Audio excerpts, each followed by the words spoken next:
everybody. Welcome to Minute to Skim It, where I'm going to give you spoiler-free reviews of the books that come out today. I overachieved a little bit. I reviewed that many books. Now, the fun game is whether I actually can remember everything that I read. I'm going to sure try. By the way, if I look funky, it's because I was in the warehouse this morning and I think I sweat off half my body weight. It was so hot in there. I tried to go early in the morning, but it wasn't early enough. All right, see, Unknown is here. Thank you so much for your continued support. If you guys want to like and share, that'd be so awesome. I know that we've gotten a lot more new folks on recently. That makes me very happy. It warms my heart that so many people are interested in what's coming out in their local comic shop this week and want to be smarty patardies and know all the things. Triple B! Hi, my friend. How are you today? It's so weird. I feel like my room's getting smaller. It's just because I got a bunch of stuff stacked next to me. If you guys only knew how big this room was. I think it's a 6x6 room. It's so small. But it looks giant, right? I mean, it's perfect for what we're using it for. So let's get started with reviews. I'm going to try not to lightning speed it like I did last week and end quickly. Be done. I'm just going to try to do perfect timing. Let's see how well I do.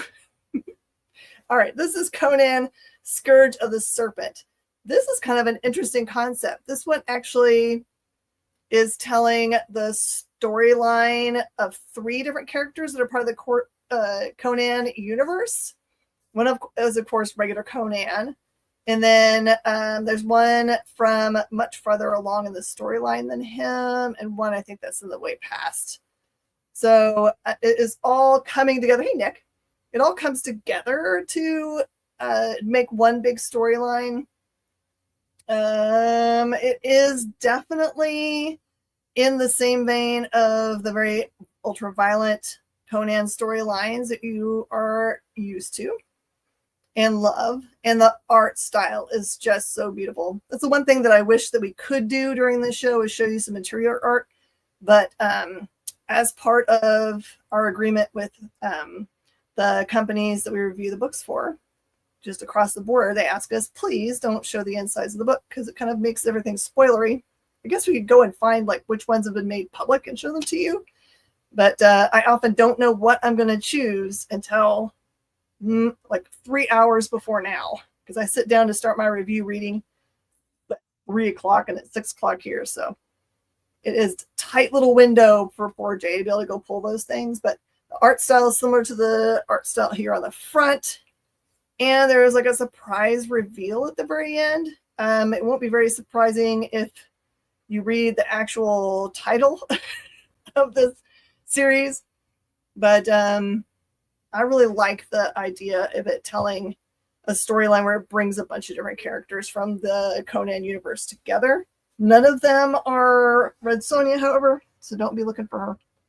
But you might get to see the barely clothed other queen that shows up sometimes. So be aware, there's going to be one panel of non-clothed top in this one.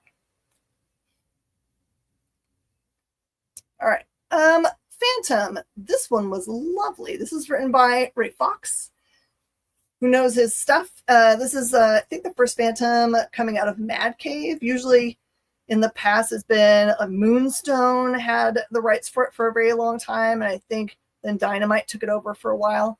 And now Mad Cave's getting to try some of this amazing character.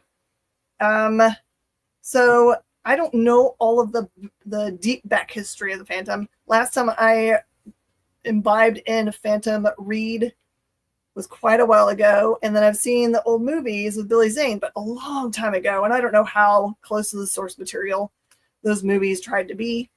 It does have his dog in this one, which is kind of nice, but this one's interesting because it takes him, and if this is part of his lore, I love it. He seems to have maybe been raised in a jungle village, and has a brother who is the son of the chieftain. And the village has been lucky enough to kind of stay off the radar of everybody. And it's a very lovely place. Everyone's happy, and it's just idyllic. But there is a airplane that crash lands near the village. Unfortunately, that airplane is full of illicit substances, which means soon after, the people that own the illicit substances have to show up. And unfortunately, they also see the village. So this is kind of like a heartbreaking storyline, but also you get to see Phantom be really awesome. And you get to see, I like the family interaction, because the chieftain of the village is quite old. And his son's not ready to take over. He thinks his dad's got lots to offer still. So yeah, there's 2 books this week that are kind of like that. There's the chieftain who reached the end of his youth and vigor. So I like to kind of like spy these kind of interesting through lines for the comic books. I know they don't all call each other up and say, hey, we're talking about a chieftain and his son or his people. Anyway, this is lovely. It feels very much of the era, but it doesn't feel old-fashioned. Does that make sense? It's good stuff. Oh, I love Mark Spears monsters. Okay, so I think I've told you this before. Please tell me you aren't just collecting every cover from Mark Spears monsters and not reading the story, because my goodness gracious, you're missing some really awesome monster storytelling. So there is a main character who is kind of like the antithesis of the main character that is a monster in this series. Dracula's the main bad, or good, depending on how you look at it. He's the strongest of all the monsters. And then there are real people in this series, which includes the Slayer. Although I don't think we've seen what the Slayer looks like. He's the guy in the black outfit, red eyes, and the big wide brimmed hat. He's actually kind of a hunter of these mystic beings. In this one, he has been kind of cornered by local police, in which, of course, he skedaddles very quickly. This one has like big storyline arcs for the police are trying to figure out who has, I think this kid gets killed or is really, really injured. Like a boy gets like thrown from a water tower, and they think that it is the Slayer that's done it because he just happens to be there, but he hasn't. It was introduced in the last issue, this like golden man. And so you get to see a little bit more about who is in control of that character. You get to see Jekyll, who swears he hasn't taken any of the juice. Although in the foreground, there's something very clearly that looks like his stuff that makes him become Hyde. There's none of Sleepy Hollow in this book. It is just one of the covers, so don't expect to see that guy in here. I just like how he's pulling monsters from all over, not just universal monsters. He does have the werewolf. He does have Dracula, but he's got these other crazy characters that just like, they're all vying for power. And I know, sorry, Corey. It's not to say that he doesn't show up in some of the books eventually. I'm just saying he does not appear in this book. In this way, the cake is a lie, and so is this guy. But yeah, highly recommend reading these books. The art inside is every bit as beautiful as the art here on the outside. He does the entirety of the book series interiors. There's actually a really beautiful page that I think we've seen as a version of it on a cover, where it has the Wolfman attacking Frankenstein. In fact, I think that's my exclusive cover. So it's a little bit different for its like how close they are and stuff. But it is 100% beautiful, that page. So try thinking about put this on your pull list. I know it's a little bit more difficult for stores to get, but it is with one of the major 2 distributors now. So they should be able to get it pretty readily. If they're getting Marvel and DC, they can get this because it's from one of those distributors. So and no longer do they have to get it straight from Keenspot, although they could do that too. Dusk. Okay, so AMP is a new company. They have had a couple books come out, Love Struck, and brain's going to stop for the other one. But this is with their little imprint called Chispa, which is stories that come out of Hispanic background. Chispa did put out some titles through Scout previously, but I don't believe this came out. Alex Segura does a really great job here of introducing a superhero character.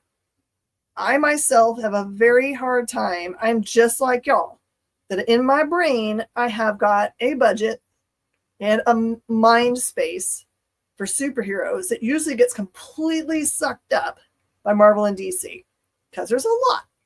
There's a lot of really good ones. But every once in a while, there's gems that show up, right? The Boys, Invincible, and those kinds of books. Dusk is very lovely. It is,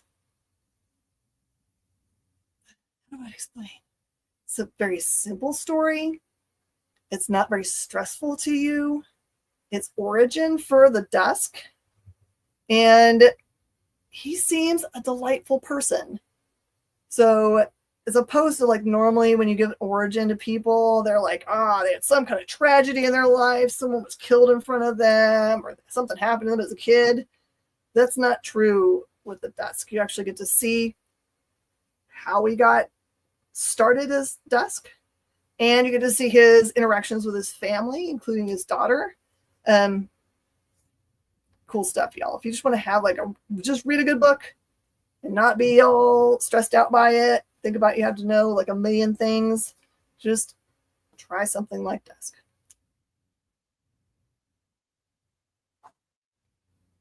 Okay, so there are a bunch of big things that are happening both at Marvel and at DC. If you like through stories, or what I call myth arcs, like I do, I'm obsessed with them. I am one of those people that takes the hit for everybody and reads the entirety of story arcs that are running through like every title of Marvel or DC when they're happening, so that people can know what's going on. I usually tell people if their pocketbook won't allow for them to read every single thing. But also because we have like a monthly meeting with a representative that has lots of inside information, they tell me lots of inside information, which I can't tell you everything I know, but I can at least tell you I know that there's a point and that it's going somewhere for y'all. So unlike going in blind for things, you know that I can tell you that things are cool. So this is the beginning parts. There's been another, I think, one book that's been tied, which was the Alpha book for Age of Revelation. This book starts out with Cyclops in jail. And it's kind of an interesting situation because he's there for like 24 hours. And then they're like, okay, we just wanted everybody to cool down, just like normal jail people do. We know that you could have left at any time you wanted to. Thanks for following the law. We'll let you go now. So it's kind of interesting to see that interaction.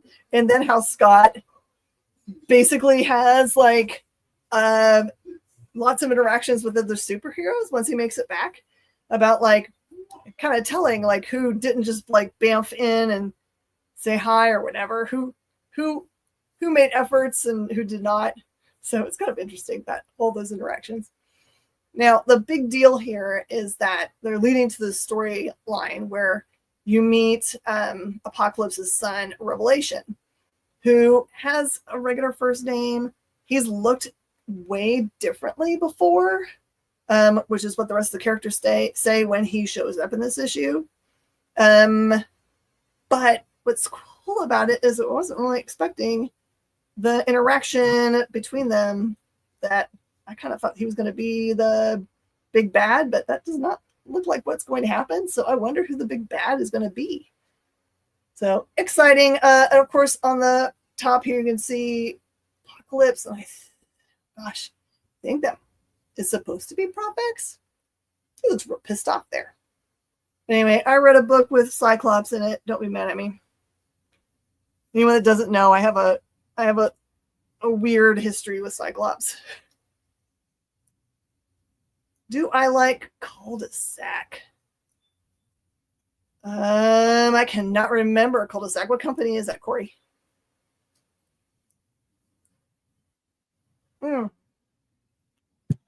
think we sold out of it. I don't know that I got to see it.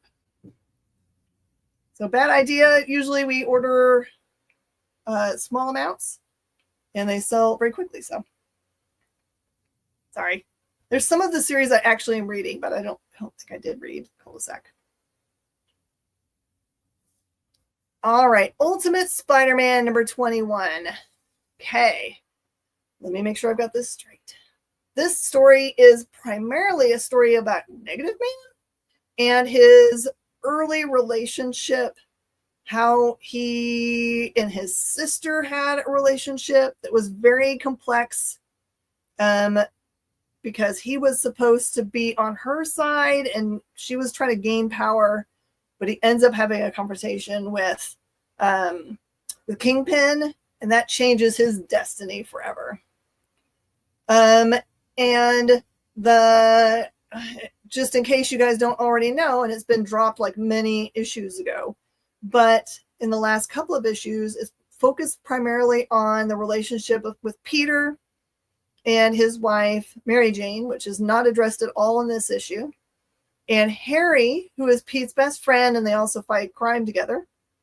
He is Hobgoblin, who's a good guy in this series, but Harry is married to Gwen Stacy, and Gwen Stacy is not a good guy, but is in fact one of the many heads of Mysterio, which is a bad guy group, right?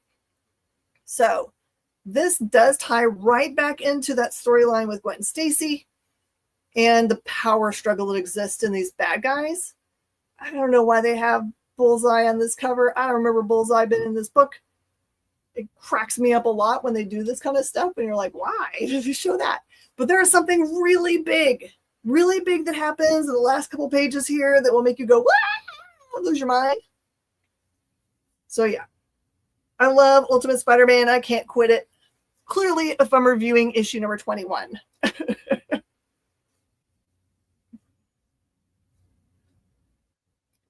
Okay, and Ultimate Hawkeye. This is interesting. This introduces an entirely different character. I don't know that I've ever seen this Hawkeye. They seem to have like a Native peoples background, and they are doing away with arms dealers. For a minute, I couldn't think of the word arms dealer. Arms dealers. You get to find out that there have been some that have already been killed. You don't know why, and then you get to see Hawkeye doing their thing. The way that they do it is really kind of cool. But then Hawkeye gets grabbed up, and well, actually, they show up to this like weird underground ooh la la club. I don't know. It seems like super ultra bad guy thing, but they get fooled and then have to go through all of these weird trials in which they choose poorly, and then somebody else shows up to battle them. And it's awesome.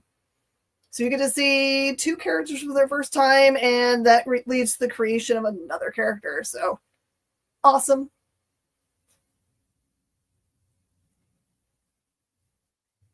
And okay, this was important, this issue. Excuse me. So Shanice, my general manager, handed this to me today because it was an important book to review, because this kind of like ends a big story arc. And it does two things for us. One, it puts Elektra and Daredevil back in the same space. And to that end, makes me very happy because of what happens regarding them. But you've got also big moves with Kingpin. Now, this is where everything gets very complex, since the Ultimate Spider-Man is very thick in Kingpin lore. And so is this book. I have to look really fast to make sure that I'm remembering what storyline this actually has in it. I'm not going to mess it up for y'all. I don't want to mess up. Been wanting to read it. So, oh, yeah. You guys were talking about that other book that you were trying to find.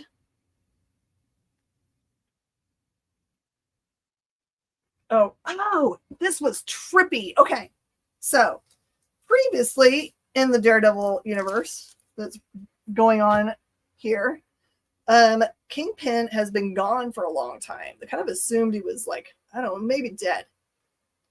This is the same continuity in which he was once the mayor.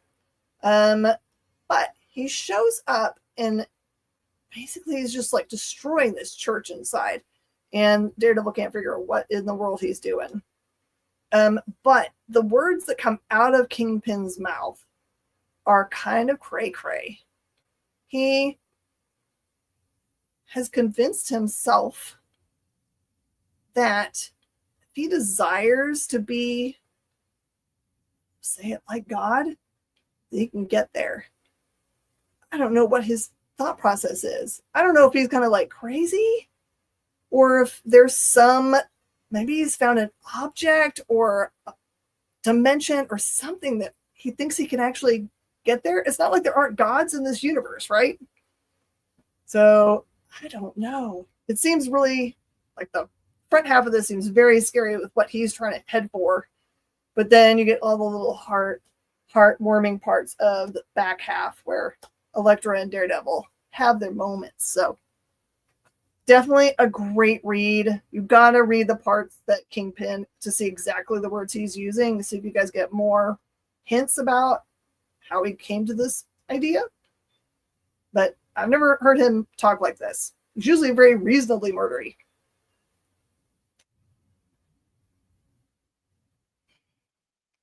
Battle World.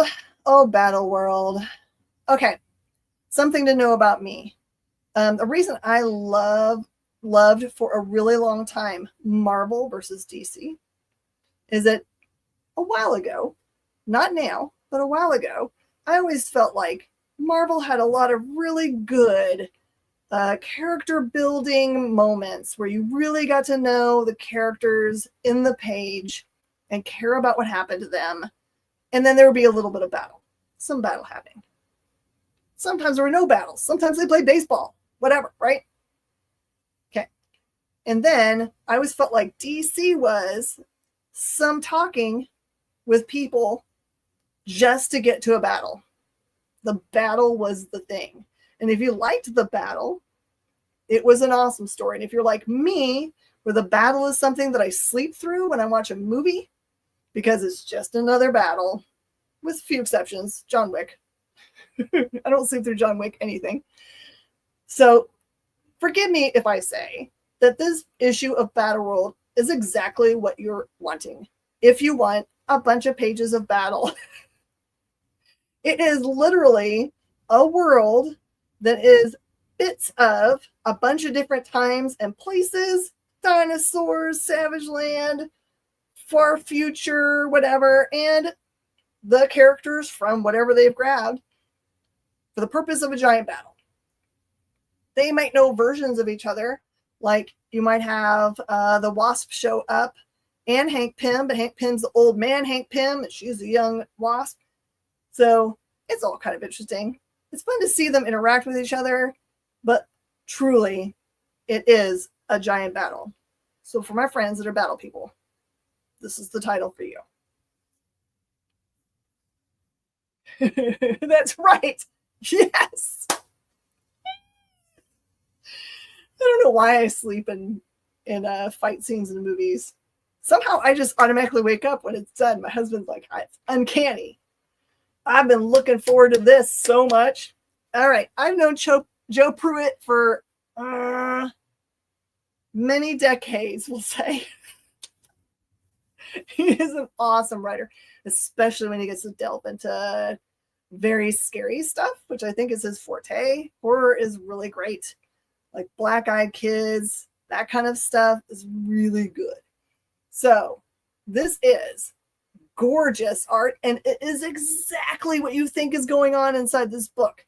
It is Vikings making their way to the new world in which they interact with the native peoples that are there. They're very surprised about how things go down, but also there's something else that lives there. Something else that lives there, and there it is. Yes, there are giant werewolves, but I don't think it's going to be that straightforward. Joe never, ever disappoints. He always gets us right in our little fear ball. Just, he knows what we're afraid of. He'll poke on that. This is their, like his company under Image is Banner. I actually thought they actually had a little name for the company, but they didn't put it on the cover. Anyway, it's awesome, and I love that there are many, many books this week with like werewolfy things in it. It's perfect. I feel like we're getting close to October. I feel like we're getting close to the release of Mark Spears' blind bag goodies. So it's getting me all in the mood. Yeah. All right. This book has been really ramped up by Kirkman and everybody involved. You can't get much better than having the entirety of the interior art being done by Dave Finch, who you really do know his work mostly from covers, right? He does main covers and variant covers for tons of books all over the comic book industry. And I will tell you that this front cover, for as gorgeous as it is not even close to the most beautiful piece of art that is in this book. Every single stinking page feels like it is frameable. The characters are ones we've never ever seen before. They kind of have a feel like between elves and ogres. And the storyline is really about the guy in the back is the current leader of his people. And the guy in front of him there is kind of like his right-hand guy. He's a young guy, and the chieftain himself is kind of encouraging the younger one to, like, I guess that the whole way that their society works is that if you lay down a challenge to the chieftain, it's basically a battle to the death, and whoever comes out of that is the new chief. But there's complexities here. Very much complexities in which there's other characters that might also want this job, but not this main guy who is asking him. He's just like, no, I want you to be the chief. You're a really great chief. You've got more to give. Also in this one is them hunting down and killing a very large, crazy animal, which I love. And this gives you a lot of looking into, like, what does Skinbreaker mean? For their people, there's kind of feels almost like a rite of passage. When you are young, you look differently than these guys do. And then there is a cool thing that happens for them kind of as a ceremony in which something happens to them. It's kind of like a rite of passage for becoming like an adult or part of the tribe fully or something like that. So yeah, the original art. Oh, they have really gigantic pages. Oh, that makes sense. So I say trust the Kirkman. We're getting really great stuff right now because we've got this series, and then he's taking over the Transformers writing. So I'm super excited. I think we're right on top of when his issues start coming out. He's such a great writer, y'all. He understands universes and character development, and I'm down for this one. I'm not really down for, like, the character design is kind of like, for a minute, took me a while to like them, but it's just everything is so beautiful in the universe. I'm like, oh, okay, I got it.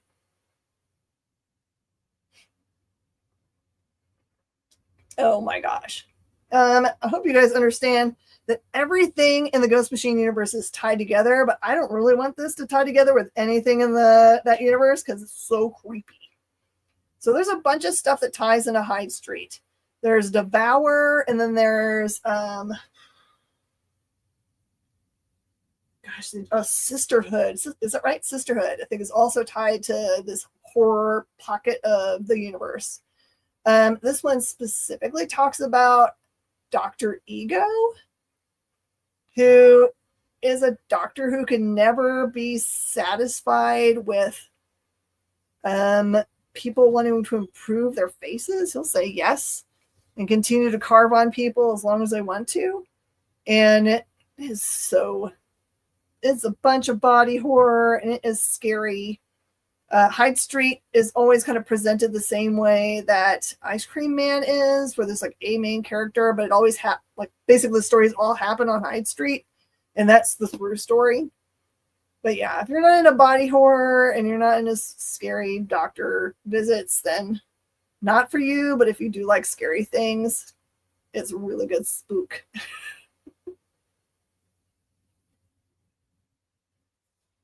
All right, and Hornsby and Halo continues to be completely lovely. If you don't know anything about Hornsby and Halo, they're two really good friends. They are a demon and an angel who have been sent to Earth and have been raised by opposite kind of families. So the angel character has been raised by kind of a not great family, and the demon has been raised by a very lovely family. Just as an idea, is it nature versus nurture? We'll see. But it doesn't really matter, those two parts. They've kind of not worried about that part of the storyline anymore. It's mostly about the friendship between these two. When we first see them in this issue, they have had some kind of mid-air explosion that has been caught on film by these. Just imagine all of those shows on TV where there's tornado hunters or ghost hunters or any of those things. These are guys that are just out with their drones and stuff, trying to find weird stuff to put on their Insta show, probably. And they actually are good enough to try to track these two characters, the actual, when they're in their more people looking form, and actually kind of hunt them down. So you learn a lot about the people that are part of, there's two different groups that are in competition with each other to find stuff. They actually know each other. Has a kind of a mood and tone of if you watch Twisters, there's two competing or many competing groups trying to find Twisters, but they're all kind of interesting enough as their character development. That is what this one's like. So it's not just about Hornsby and Halo, but it is about the people that are trying to get shots of them. And this is kind of a no stress storyline. It's very family friendly, I'll say. I was looking forward to this so much. Okay, please tell me that you got and read the first issue of Escape. Did you have good friends in your life, like me maybe, that told you to go buy this book? This is out of Image. It is Rick Remender. Now, according to my friends, every Rick Remender story is not equal. But this is a #1 Rick Remender. In the first book, it is about this group of guys that are on a bombing raid, and things kind of go all wrong, and they get shot down. The cool part about this storytelling is that the good guys here look like dogs, and then they call the bad guys that they're trying to kill bats. So I don't think they look like bats very much, unless the bats are the cat-faced ones, because that's what they look like. So the end of the first book ends with the main character is the only one that survives. I think his name is Bruno. I'm going to be mad if I don't remember it. Kind of look like Dobermans, yeah. Or boxers. Boxers, maybe. It doesn't really matter because it's really, you'll forget all about the animal part right away.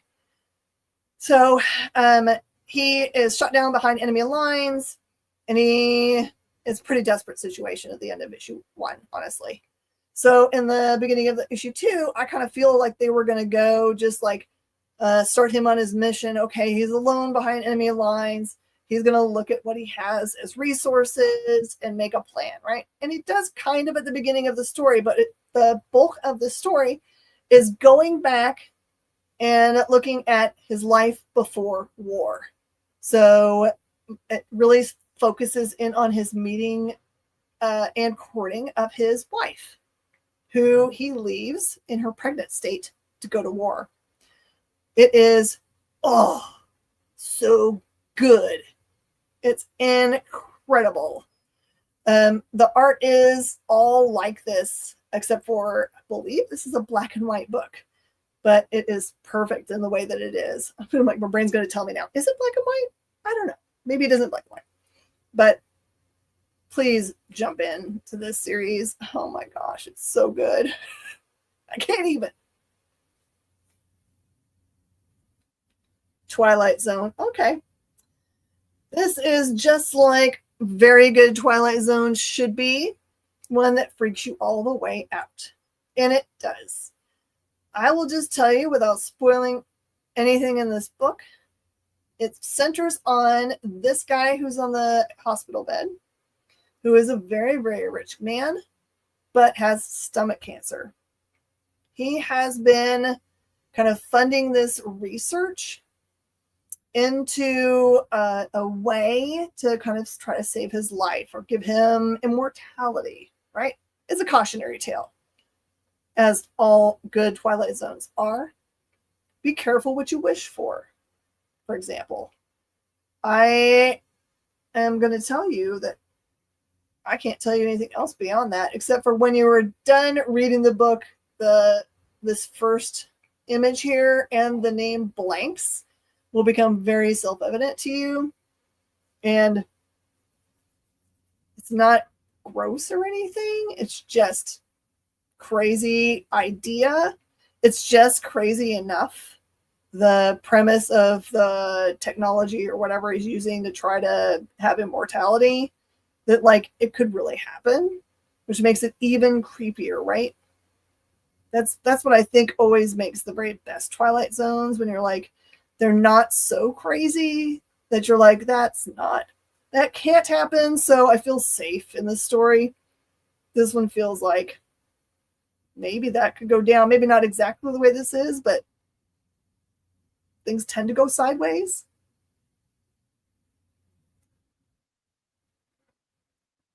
Oh, okay. I know I've been saying everything has been great this week, and this, well, except for battles, but this is so insane. Oh my gosh. If you haven't been reading IDW Star Trek things, you've been robbing yourself of some really great reading. There have been some stories out of recent Star Trek books that have been nominated for Eisners that had never happened before, but I think now it's a fairly regular thing because the writing is so good. This has a killer premise.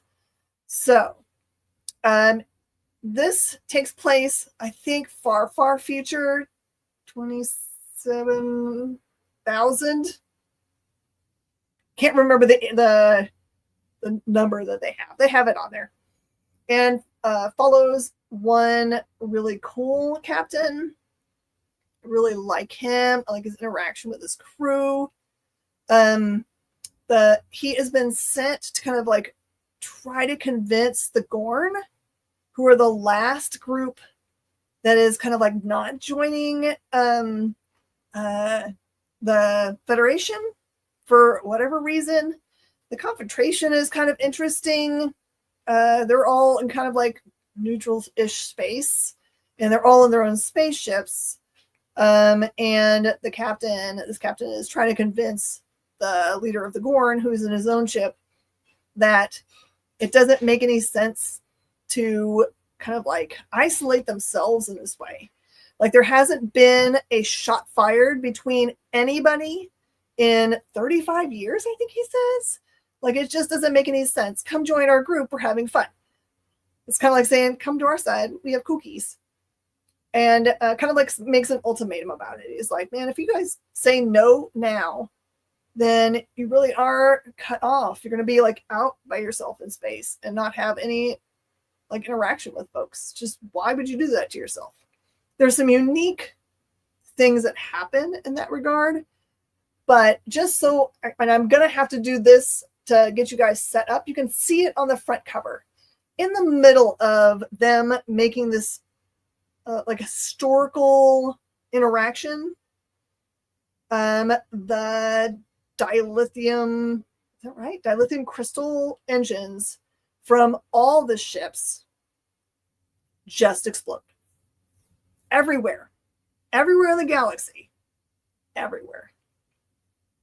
So this is mostly about the stuff that happens after that. What do they do now? Most of the captains are gone, and most of the ships are gone. Or really, all the ships that have that kind of drive are gone.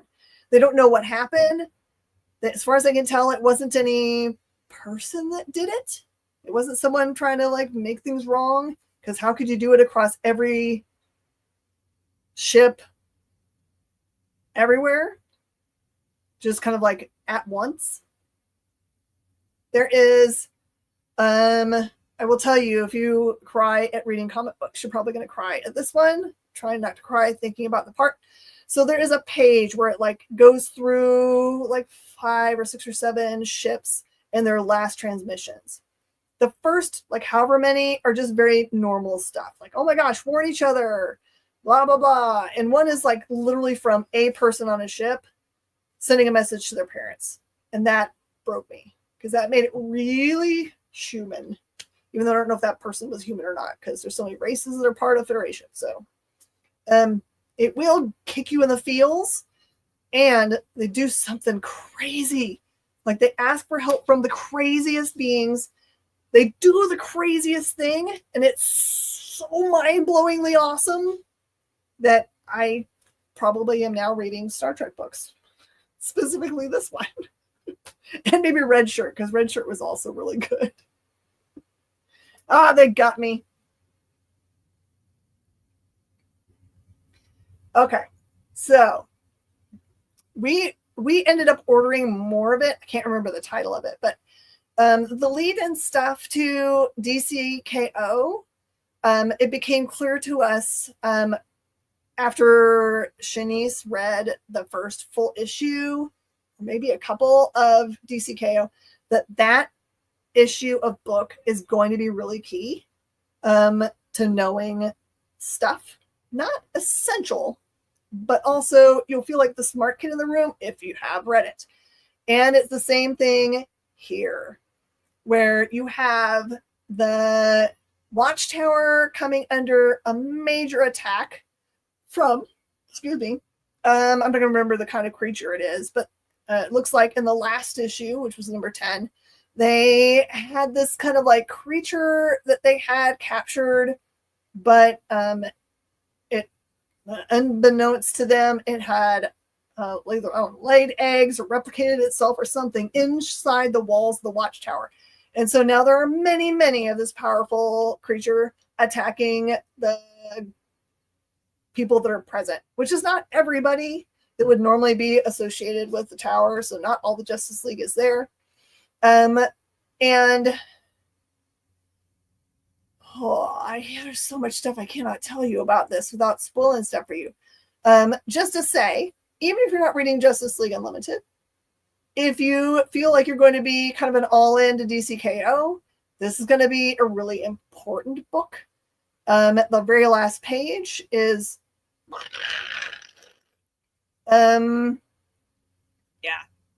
And according to Shanice, you're not ready for what happens in the get-go. The very first DCKO is going to catch you completely unaware for the first battle.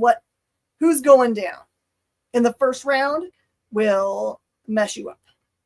So come enjoy the race to trying to get the most Omega energy so that they can try to fight Darkseid. I don't know if they're going to get there this way. And okay, for the last 4 or 5 issues, Wonder Woman has been inside the labyrinth, which is like a prison. She's found that there are many other people in this prison. She's befriended the Minotaur, and she has found a Amazon that is inside of the prison, kind of making rule on her own. And that is Cersei's her mom. And this is another C named one. I hate names. They're the worst. It's going to come to me when I stop thinking about it. So anyway, she's in this image. She has a trident. Yeah, tridentish.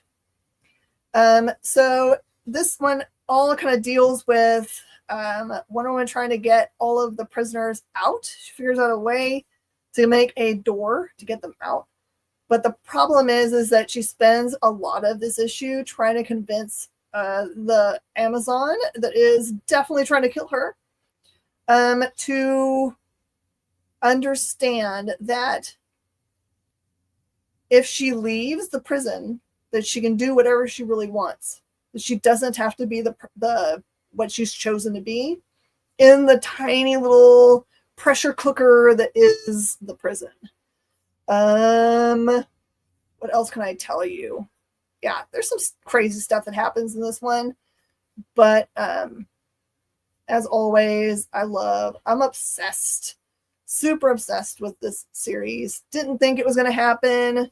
I would not have called this in about a million years that I would be obsessively watching or reading, Absolute Wonder Woman books. But here we are. Oh man, see? I did a poor job again. I lose. Oh, I was going to show you guys something. Okay. The lovely trying. Okay, so every once in a while, the lovely people at Dark Horse Comics send me fun stuff to show you guys. They are trying to get everyone excited for this series that is coming out called American Caper. Let me see if I can get you guys some information here.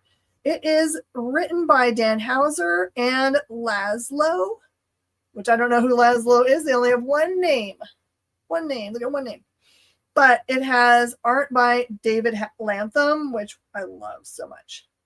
So this one, Dan Houser, you might know from Grand Theft Auto and Red Dead Redemption, which is, of course, those are video games, yo. But all of those games have to have a really solid storyline. If you get asked to write a video game story, then it's awesome. It's like writing your own gigantic universe. And it has covers by Tyler Moss. All right, I'm going to read you what it is about. It says, the tale of two totally normal, completely damaged families in a world of corrupt business, inept local politicians, bungling criminals, and unfortunate leisure wear. We follow the fortunes of two neighbors on the point of collapse. A Mormon hitman, a Mormon hitman and a gambling addict lawyer, both intertwined in a real estate deal gone wrong. Mix in a Mexican beauty queen on the run from her past, two escaped convicts in love, a Wall Street billionaire who has become a cowboy, and a maniac hell-bent on revenge. American culture has become a war about real estate, violence, and snake oil. From the tax avoiders in the manicured wilderness of Wyoming, to the thought police of liberal Brooklyn, to the confused political and environmental battlegrounds of Florida, one thing is certain, this tragedy is someone else's fault. It is an ongoing series, a brutal satire, and it comes out November 12th, right? November 12th, yeah. And here are some of the covers. See, that's my kind of story. Just unhinged craziness. Your final order cutoff is October the 6th. So you've got a couple of weeks to tell your local comic shop. Please think about doing that. And don't miss that this is local comic shop day this weekend. Make sure you kind of connect with your local comic shop and see if they're doing anything. I should have a guest. There is a ton of stuff going on here at the experience. So even if you don't have a local comic shop anywhere near you, you should be able to experience the local comic shop day kind of remotely. Even having some sales shows so you can enjoy that. And yeah, super fun stuff. Make sure you stay tuned, pay no attention to the hours. Oh, yeah, we're keep on adding stuff. We're real bad. We're like that. If you've been on the channel for very long, you know that we start out with like a small idea and then it keeps growing as people join. Then more people want to join and then it gets bigger. We're even showing in its entirety Selling Superman. So definitely put us on your things to do this weekend and add your local comic shop. Stay tuned. Next is Wonderland. I don't know what their theme is, but they always have a cool one. What's their theme? They are going to be doing fantasy books. Did you say fancy? Fantasy. Oh. but maybe fancy books. Who knows? Who knows? They are going to be the last show we have tonight as Henri is in Korea, I believe. Yeah, he's away. Yeah, so they're going to be our last show tonight. So make sure you stop by. Rich Davis and AJ. Fun show. Oh, yeah. All right, everybody give thumbs ups. Jay, he keeps me on time, focused, and knows the things. All right, everybody. I will see you guys next week for Minute to Skim It. Bye, y'all.